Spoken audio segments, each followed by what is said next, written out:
Tonton video ini sampai selesai agar Anda tidak gagal paham.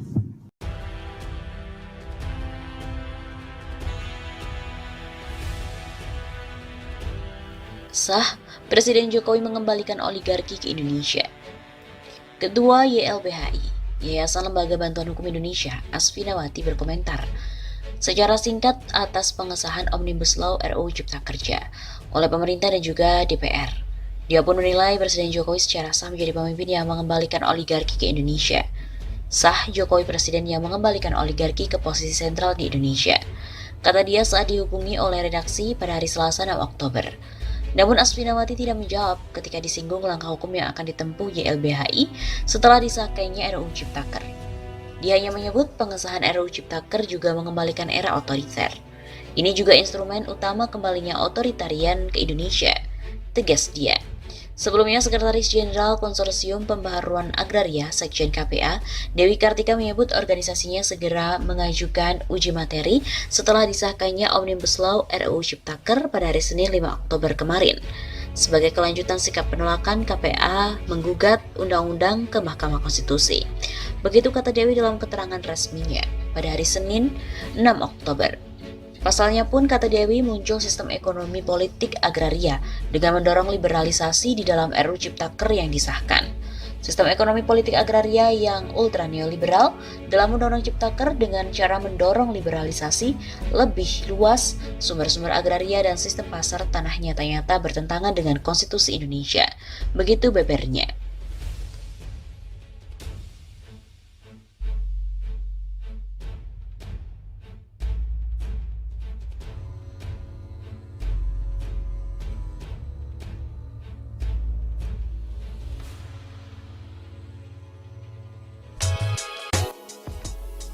Presiden Jokowi mengakui gagal pimpin negara. Sebuah narasi telah beredar bahwa Presiden Joko Widodo atau Jokowi mengaku gagal memimpin negara, di mana hal itu beredar di media sosial. Narasi itu terdapat dalam sebuah artikel yang berjudul Jokowi akui gagal pimpin negara, di mana dimuat di situs wartarakyat.co pada 30 Juni 2020. Di Facebook, tautan artikel itu dibagikan oleh salah satunya dengan akun yang bernama Berita Piyungan, dan hingga artikel ini dimuat, unggahan akun Berita Piyungan telah direspon lebih dari 650 kali, dikomentari lebih dari 150 akun, dan dibagikan lebih dari 112 kali. Lalu apakah benar Presiden Joko Widodo mengakui telah gagal memimpin negara? Untuk memverifikasi klaim tersebut, tim cek fakta dari redaksi Tempo mula-mula membaca secara lengkap artikel yang dimuat oleh situs wartarakyat.co itu. Hasilnya, dalam artikel tersebut tidak ditemukan pernyataan langsung dari Presiden Jokowi bahwa dirinya telah gagal memimpin negara. Pernyataan tersebut merupakan opini dari analis politik sekaligus Direktur Eksekutif Foxpol Center Research and Consulting, Pangi Syarwijaniago. Opini itu merupakan respon atas kemarahan Presiden Jokowi kepada para menterinya yang tidak responsif dalam menangani pandemi COVID-19. Yang dipertontonkan di ruang publik ibarat menepuk air di dulang, terpercik muka sendiri. Ini adalah dagelan politik yang sedikit agak memalukan. Pada saat yang sama, sebetulnya Presiden mengkonfirmasi atau membuat pengakuan atas kegagalannya dalam memerintah, memimpin lewat kinerja menterinya yang tidak kompeten, ujar Pangi pada 30 Juni. Dalam artikel tersebut, situs Warta Rakyat menulis bahwa mereka menyadur dari artikel yang dimuat oleh situs Gelora.co. Namun judul asli artikel Gelora.co telah diubah oleh situs Warta Rakyat. Judul asli artikel tersebut adalah Foxpol, Jokowi akui gagal pimpin negara.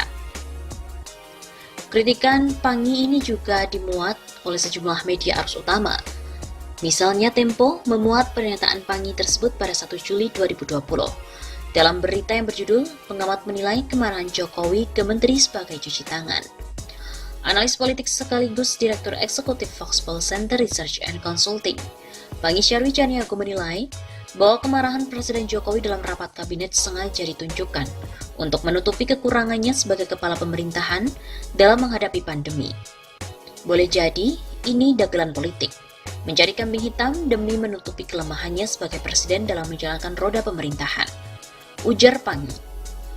Video kemarahan Jokowi terhadap menterinya diunggah pada 28 Juni lalu di YouTube resmi Sekretariat Presiden, atau 10 hari setelah pidato itu disampaikan pada 18 Juni 2020. Dalam video tersebut, Jokowi menegur keras para menterinya yang ia sebut tidak memiliki sense of crisis yang sama terhadap akibat dari COVID-19. Menurut Jokowi, tidak ada progres signifikan yang dibuat oleh para menterinya dalam menanggulangi pandemi tersebut. Bahkan Jokowi juga mengancam akan membubarkan lembaga atau mereshuffle kabinet jika diperlukan. Menurut Pangi, Jokowi sengaja ingin cuci tangan dan menyalahkan para menteri yang tidak becus bekerja, bukan dirinya sebagai presiden. Jokowi, kata Pangi, berupaya menempatkan diri sebagai pahlawan yang memperjuangkan kepentingan 267 juta rakyat Indonesia dengan menunjukkan kemarahan pada menterinya di hadapan publik. Padahal, kata Pangi, Presiden dan Menteri harusnya merupakan satu kesatuan dalam menggerakkan roda pemerintahan, sehingga tidak masuk akal jika kesalahan tertumpu pada satu aktor saja. Bagaimana mungkin kita bisa mahfum bahwa kegagalan pemerintahan tertumpu pada kelemahan pembantu presiden saja? Pangi juga menilai kemarahan Jokowi pada para menteri justru mengkonfirmasi kegagalannya dalam memimpin kabinet. Yang dipertontonkan di ruang publik ibarat menepuk air di tulang, terpercik muka sendiri. Dan ini adalah dagelan politik yang sedikit agak memalukan. Situs Warta Rakyat bukanlah merupakan situs media kredibel, karena hanya mengambil konten dari situs media lain. Selain itu, situs tersebut tidak mencantumkan susunan redaksi, penanggung jawab, serta alamat perusahaan. Padahal ketentuan terkait diatur dalam pasal 12 Undang-Undang Nomor 40 Tahun 1999 tentang pers. Pasal 12 Undang-Undang Pers tersebut berbunyi, perusahaan pers wajib mengumumkan nama, alamat, dan penanggung jawab secara terbuka melalui media yang bersangkutan, khususnya untuk penerbitan pers ditambah nama dan alamat percetakan. Selain itu, dalam situs wartarakyat.co tidak ditemukan pedoman pemberitaan media cyber. Padahal kewajiban untuk mencantumkan pedoman pemberitaan media cyber bagi perusahaan media ini juga diatur dalam Undang-Undang Pers, khususnya dalam pasal 8. Sehingga berdasarkan pemeriksaan fakta, judul artikel dari situs wartarakyat.co, Jokowi akui gagal pimpin negara menyesatkan. Dalam artikel itu juga tidak ditemukan pernyataan langsung dari Joko Widodo bahwa dirinya gagal memimpin negara. Pernyataan tersebut merupakan opini dari analis politik Pangi Syarwicaniago. Opini itu merupakan respon atas kemarahan Jokowi kepada para menterinya yang tidak responsif dalam menangani pandemi COVID-19.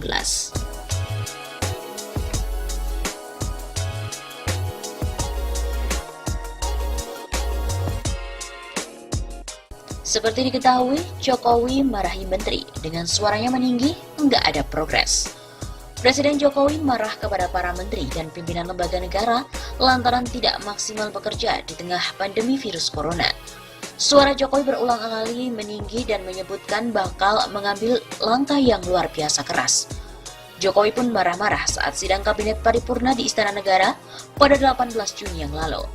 Video rekaman saat Jokowi marah pun diunggah akun YouTube Sekretariat Presiden pada hari Minggu 28 Juni. Jokowi sudah menunjukkan kegusarannya saat baru mulai bicara. Dia mengatakan bahwa 3 bulan ke belakang hingga saat ini adalah masa krisis akibat pandemi corona. Namun dia melihat masih ada kabinet yang bekerja biasa-biasa saja. Kita juga mestinya semua hadir di sini sebagai pimpinan, sebagai penanggung jawab. Kita yang berada di sini bertanggung jawab pada 260 juta rakyat Indonesia. Tolong digarisbawahi dan perasaan itu tolong sama. Ada sense of crisis yang sama, hati-hati. Kata Jokowi dengan nada tinggi meski baru mulai bicara. Berdasarkan penuturan pihak Organization for Economic Cooperation and Development, beberapa waktu yang lalu, Jokowi mengingatkan bahwa perekonomian dunia terkontraksi minus 6 hingga 7,6%. Bank Dunia pun juga sudah minus 5%. Akan tetapi Jokowi melihat masih ada anggota kabinet yang tidak khawatir sehingga bekerja masih biasa-biasa saja. Tidak terdapat tindakan luar biasa untuk mengantisipasi krisis. Jangan biasa-biasa saja, jangan linear, jangan menganggap ini normal, bahaya sekali.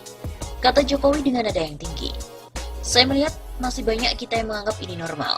Saya lihat masih banyak kita ini yang seperti biasa-biasa saja. Saya jengkelnya di situ, ini apa nggak punya perasaan? Begitu tambahnya. Jokowi menegaskan bahwa kondisi saat ini diperlukan tindakan luar biasa atau extraordinary. Jangan sampai terhambat hanya oleh peraturan. Jokowi seolah tidak mau mendengar alasan semacam tersebut. Dia mengaku tidak keberatan untuk kembali mengeluarkan peraturan pemerintah pengganti undang-undang atau Perpu maupun Perpres agar upaya-upaya penanggulangan krisis akibat pandemi corona bisa optimal. Begitupun para menteri, dia meminta agar anggota kabinet tidak sungkan untuk mengeluarkan peraturan menteri untuk memudahkan pengambilan kebijakan yang sifatnya luar biasa. Saya harus ngomong apa adanya, nggak ada progres, signifikan nggak ada. Kalau minta perpu, saya buatin lagi perpu asalkan untuk rakyat, untuk negara saya pertaruhkan reputasi politik saya.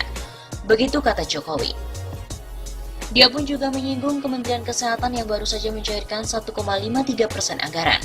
Padahal anggaran yang diberikan sebesar 75 triliun rupiah, dia pun menyayangkan hal itu dan meminta agar lekas digunakan. Jokowi juga mengingatkan soal stimulus ekonomi. Dia meminta agar bantuan-bantuan segera diberikan kepada sektor mikro, kecil, menengah hingga industri padat karya agar tidak terjadi krisis yang lebih besar. Mereka menunggu semua, jangan biarkan mereka mati dulu baru kita bantu. Nggak ada artinya. Usaha mikro, kecil, menengah, gede, perbankan semuanya, terutama yang padat karya. Beri prioritas pada mereka supaya tidak ada PHK. Jangan PHK gede-gedean. Duit serupiah belum masuk ke stimulus kita. Begitu kata Jokowi. Masih dengan nada yang tinggi, Jokowi mengingatkan bahwa dirinya bisa mengambil langkah yang tidak biasa, misalnya membubarkan lembaga negara atau mengganti menteri. Jokowi juga mengatakan bahwa itu semua bisa dia lakukan untuk kepentingan masyarakat Indonesia. Jokowi juga mengatakan bahwa itu semua bisa dia lakukan karena sudah ia pikirkan langkah-langkahnya. Saya juga membuka namanya langkah-langkah entah langkah politik, entah langkah pemerintahan akan saya lakukan untuk 260 juta rakyat Indonesia, untuk negara. Begitu kata Jokowi. Bisa saja saya membubarkan lembaga, bisa saja reshuffle, sudah kepikiran kemana-mana. Kalau suasana ini Bapak Ibu tidak merasakan, sudah artinya tindakan-tindakan yang keras akan saya lakukan. Begitu tambahnya.